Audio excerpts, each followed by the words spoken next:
So welcome to the stage, Kim Belair. Hello, I'm Kim Belair. In my circles, I'm largely considered, I think, a relatively nice person. These are my dogs, Sage and Flaky. These are my cats, Tag and the Gray Boy. I really enjoy Lego. I collect skulls and taxidermy, and I also really like playing a lot of video games, including Elden Ring. By day, I am the crazed CEO of Sweet Baby Inc., the DEI-obsessed censorship mafia who is currently ruining and wokeifying all of the video games that you've ever played. Thank you. Thank you, it's hard work. If you haven't heard of Sweet Baby Inc., thank you. That's actually how I prefer it. But if you have, it's either because of the over 80 amazing and often award-winning games that we've worked on, or actually one of those, Usual June, was at this very conference. So yeah, you've either heard us from all of these wonderful games, or perhaps you're familiar with the nearly year-long hate campaign that has been waged against us as a team. Unfortunately, today I'm here to talk about that in a talk I'm going to call What Happens When You Get Harassed? A Sweet Baby Story. So I'm going to start at the beginning. Who is Sweet Baby Inc.? We are a narrative development company, and we are a team of narrative developers. What that means is that we do script writing, storytelling, narrative work for video games, and sometimes that means that we come in for writing punch-ups. Sometimes that means we're the entire writer's room for a project. Sometimes that means we're coming in very, very early on and helping them start the groundwork, the world building. But what I want to really stress is that all of our work focuses very heavily and very seriously on story. That is what narrative development is. We started out in 2018, but it was really in 2020 that we kind of came to any kind of industry prominence. And it was on a backdrop of the COVID quarantine sending everybody home from the office. Me Too sweeping through the games industry as various bad actors were named and shamed, appropriately, I should say. And also the Black Lives Matter protests were in full swing. At the time, the industry was kind of responding in the way you might imagine, with a lot of corporate overpromising, but within the writing sphere, there were a lot of offers for portfolio reviews. Like, hey, if you're a marginalized or especially a black dev, we would love to give you a portfolio review. And I want to say I love portfolio reviews. It's something that we also do at Sweet Baby for free. So if anybody in the audience right now is looking for a little bit of a portfolio review or wants to talk about video games, we'd love to do that. But the problem with portfolio reviews is that they also assume that it's a meritocracy, right? They assume the problem is your portfolio and not the fact that maybe there's a lot of other reasons that you are not getting the gig. So knowing that there were a myriad problems to be solved, we created an email called talk@SweetBaby Inc., and we just said, hey, if you're a developer who wants to get into the industry, if you're someone who's already in the industry and you want to talk, just talk to us. And so in that year, we ended up with a lot of people who we connected to, and we talked a lot about advocacy, we talked a lot about helping people get into the industry, and we also talked a lot about the importance of telling stories from a variety of perspectives, and especially of having those writers and those creators in the room to help you with that. And as we joined new conversations, as we worked on more projects, more people joined our team, and so in that year, or in those subsequent years, we grew from a team of only 5 to a team of 16 incredibly talented people. And during that time, as you might imagine, a lot of game teams were looking for guidance, both in terms of narrative, but also in terms of learning how to tell diverse stories and feature diverse characters. And so naturally, because we were kind of in that conversation, we helped them. Throughout the years, again, we worked on, as I said, a ton of games. For most of these, we did writing, story development. Sometimes we just kind of came on and did spot checks. But the thing that genuinely made me really, really proud of all of us was that we were living up to the title that I had wanted to. We were becoming true narrative developers, capable of taking on pretty much any task as far as it touched story on any project at any time. And that expertise was a result of all the different kinds of work that we were doing.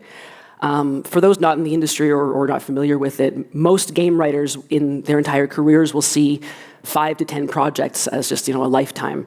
And we would see that many projects in a matter of months.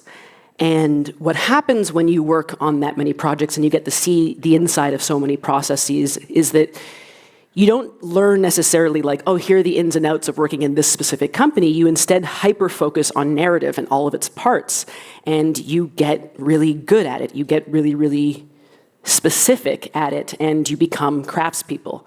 And funnily enough, as far as this company is concerned, that was actually my end game. I wanted us to become craftspeople because when I was a kid, I learned a lot about Carrie Fisher. And beyond her acting career, she was actually a very respected script doctor in Hollywood. And I remember finding that so fascinating and really, really striking because, quite famously, she was someone who struggled a lot with the eye of fame, but it was so comforting and interesting to hear that in this community of artists and writers, she was deeply respected just for her craft. And if I'm being honest, just as a creative myself, that's all I've really ever wanted. I've never wanted to be known by audiences, really. I have never wanted to be known by gamers, certainly. And I've wanted to be... I have wanted to be known by game devs and writers especially. I want teams and studios and writers and creatives to think of us when they need a hand, when they want that more support. I want to be a game dev's game dev, and that's where I hoped it would be, but that is not what happened. Because in October of 2023, we had about 70 games under our belt at the time, but two of them, two very, very big ones, were about to drop within a week of each other.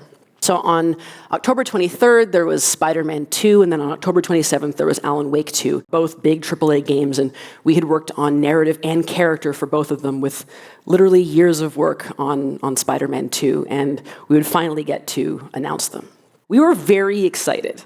In retrospect, we were actually like comically excited because we had a couple thousand followers at the time, mostly game devs, and we were like, okay, it's time to stand up and be proud of our work. Wow. This is gonna be really nice. And I remember even thinking that morning as we made these posts, like, I wonder if anyone's gonna notice that, like, we posted about Spider-Man, we're also posting about Alan Wake. Like, will anyone put it together? Because I think our way of working at Sweet Baby, the kind of like teamwork that we do on so many different games, is really, really unique. I think it's really cool. I think people will be excited about it and about our craft. So I decided to do a cheeky Google and see, like, hey, had anyone put that together?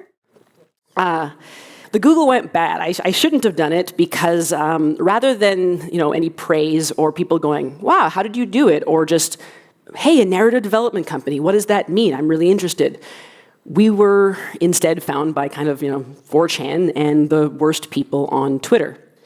And looking back, there is a funny element to it where I go like, people were kind of talking like, I've discovered a secret Canadian company. Like, these are the guys who did it. And the discovery that they had made was actually like our public-facing website that we advertise our services on and which you can go to right now if you'd like to collaborate with us or just learn more. It's not hidden. And if it is, it's very bad because it sits at sweetbabyinc.com. But literally within a few hours of me seeing that first post, we were not only being accused of, forcing a black person into Alan Wake, which one is cool, but we didn't do, and also of putting pride flags into Spider-Man's New York, which, again, so good, love to see them, but we were not responsible for them. But suddenly we were being told that we were, funded by BlackRock and that actually we weren't a narrative development company, we were a DEI company, some kind of vaguely defined like censor, and that we were here to use all of the power we had amassed to force companies to go woke.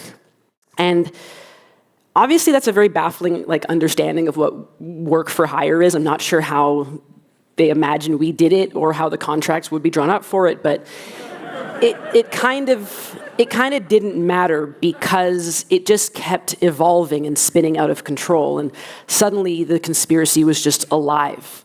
They were finding photos of us, sometimes our families or our contractors. They were doxing me and other members of the team. Anyone calling these attacks out as doxing was accused of doxing themselves or lashing out. That's me. I'm the CEO. I have issues. But yeah, this went on for weeks and then months. At its peak, which was somewhere around like February, March of this year, we were getting something like 300 emails a day, which admittedly some of those are going to be spam or bots or whatever it is, but they were often accompanied by death threats, threats to our family.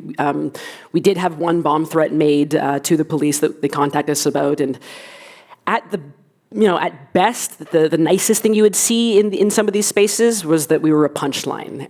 But any defenders were really, really shouted down quite quickly. And in moments when this movement couldn't dig up like another reason to attack us, they would just kind of move on to other groups who they perceived to be like us. All while doing the work of erasing all of those people's and our actual jobs and interest and papering over it with kind of that rallying cry of far-right supremacy, DEI. And as ridiculous and stupid as it all was, I actually was not prepared for the escalation of it when noted buffoon and Twitter CEO Elon Musk decided that he would chime in with his very cool thoughts. Yeah, some very cool, very good thoughts in there. Lots to think about. So this was hard the whole time. Not since the beginning, it wasn't great, but we were receiving countless emails, all this constant hate. It was targeted enough to feel disconcerting, even when it was kind of silly, and it was also kind of drowning out the support. But when Elon chimed in, it really made me realize the scale of it, because the richest man in the world was suddenly turning like the Eye of Sauron onto 16 people trying to make a pretty modest living in the industry that they love, and he was arguing for our collapse. And this meant that, it was when this happened and when it got bigger than this, you can tell I got it early as a screenshot, but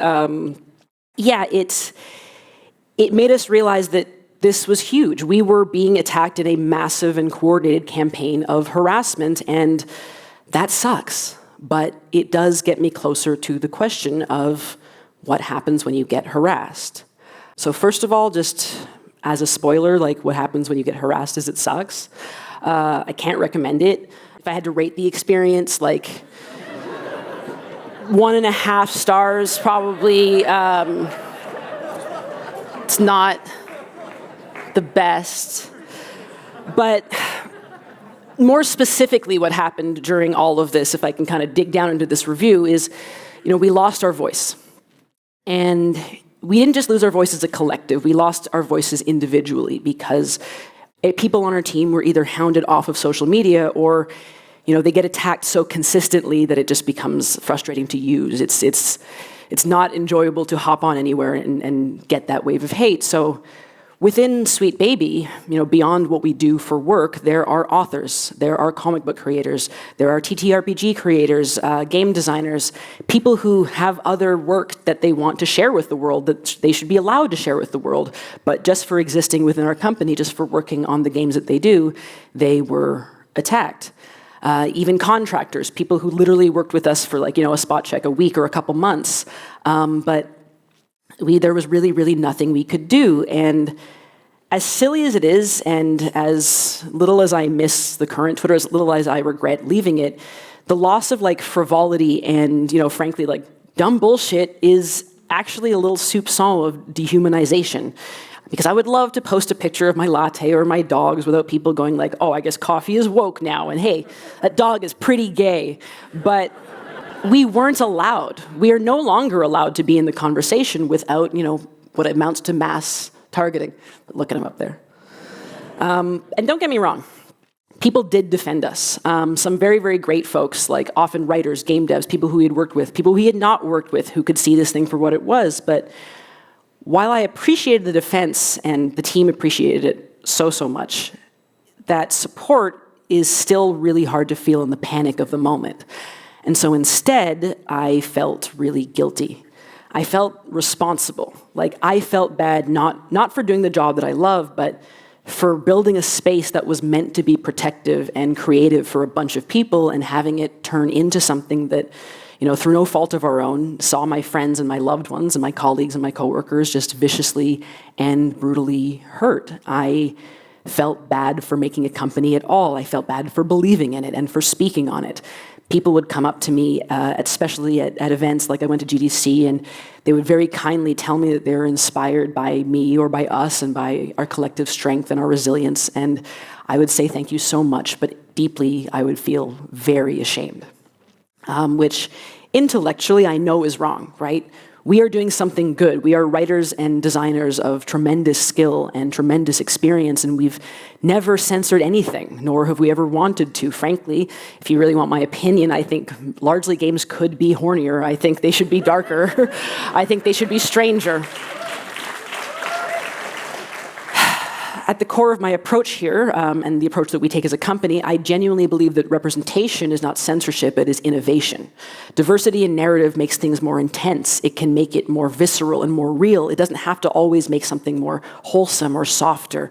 I really do believe that by opening up to new perspectives, by getting folks in the room, we actually push more boundaries and we get more real. But what happens when you get harassed is it doesn't matter what you believe. What's also frustrating is that it doesn't matter what they believe either, because so much of this campaign is just misinformation. It's assumptions and lies about who we are, what we do, and what we want. We have worked on 80 games, as I said before, and I think that's pretty cool, but to them it's something closer to 200. We have our little fingers, our woke little fingers, in every pie in this industry, and that's the other thing that happens, right? They take away your power in some ways, but they also ascribe to you this enormous power. They will claim that you are rich, that you are backed by, shadowy cabals, government orgs. They claim you have the ability to force their favorite studios to bend to your whim, rather than the truth, which is that studios and teams hire us to make stories better. Not woker, but actually better. And believe me, when this first started, I was so worried that studios would stop working with us. I worried we seemed too toxic. I worried we seemed too dangerous, too beleaguered, too much of a risk to work with, but that is not what happened. What happened was, at least privately, every team we worked with was quite supportive. The external silence, I'll say, was deafening at times and also frustrating, but such is the way of corporate, and it was still nice fundamentally, I think, to realize that studios, teams, and individuals still wanted us around and still saw our value. Which I will say, though, is also a very disorienting experience, because what happens when you get harassed is that you realize that most of it is just noise and that nothing functionally or fundamentally changes. People say, "I'm so sorry for what you're dealing with, but could I get that script on Monday?" And you say, "Yeah, it sucks. Anyway, I will get that to you Monday, though," because there is no time off. There is no stop in video game production. You can monetize a hate video, but there is no hazard pay for harassment. And we are not, despite what you may have heard, so moneyed that we can just take a break or take a vacation and chill. So by day we worked, and meanwhile, all around us, the noise continues. And this is here because I remember one evening I was coming home and I was like, all right, I've dealt with too much today. I'm just going to relax by going to the Yakuza subreddit, which I have to say 99% of the time is a wonderful space. It's very funny and the people are pretty nice. But not even thinking, I scrolled past a joke about Sweet Baby Inc. And the thing is, in service of this great subreddit, it was actually well-intentioned. It was not a joke intended to make fun of us. It was intended to make fun of the campaign. But the strangeness of it still, of it being everywhere, of it feeling inescapable, but meaning nothing in my day-to-day, was too utterly bizarre. And beyond just having to mute a wonderful, wonderful safe place for myself, I also wanted to quit. I wanted to leave the company. I wanted to do something else. I'll tell you that running a self-funded business in a very volatile industry is very hard on a good day, especially when you do something with us. But it's hard, let alone when Elon Musk is crawling bleary-eyed out of his money pit to tell us that we deserve to go broke. It's a disaster. But what happens when you get harassed is also that you realize all you have is each other, and you can maybe call it trauma bonding, but when there are no prizes and no funds and no vacations and as compensation, right, and the only thing you have on your plate is suddenly your widely derided work, you also start to make more space for each other. You start to recognize that the work will sometimes feel thankless, but that you still love it. And you love it, fortunately or unfortunately, because you get to do it together as a team, and for us, that means we're doing it as Sweet Baby Inc. What happens when you get harassed is that you forget who you are, but then you remember. We are writers, we are storytellers, We are narrative designers, we are creative, we are passionate, we are funny, and we are doing this because we love it. We love it so much, in fact, that we'll do it even through the worst months of our lives, because our lives ultimately are about stories. And as I wrap up, I want to say that that's frustrating too, because it makes it really hard to talk about. There is an instinct, I think, in all of us, or at least a desire to tell a good story. And this whole thing, whatever it is, isn't a very good story. There's not much of an arc, and frankly, there is no resolution as yet. Sometimes a story is just what happens. And what happens is you get hurt, you feel bad, you get tired, you get scared, you get angry, you get sad.